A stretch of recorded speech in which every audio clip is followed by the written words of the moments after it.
ஒரு மனுஷன் பிறக்கும்போது நல்லவனாகத்தான் பிறக்கிறான். ஆனா வாழ்க்கை அவனை எப்படி மாத்துகிறது தெரியுமா? இந்த ஊரில் ஒருவன் இருந்தான். அவன் பெயர் குமார். ஆனா எல்லாரும் அவனை ஒரு பெயரால் தான் கூப்பிடுவாங்க. அவகிட்ட போகாதே, அவ ஒரு காட்டா.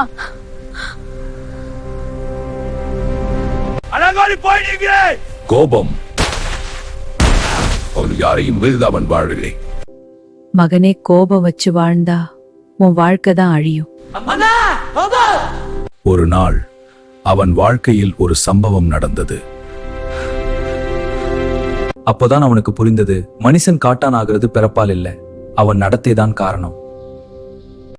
அவன் ஒரு முடிவு எடுத்தான், இனிமேல் மனிதனாக வாழ வேண்டும் என்று.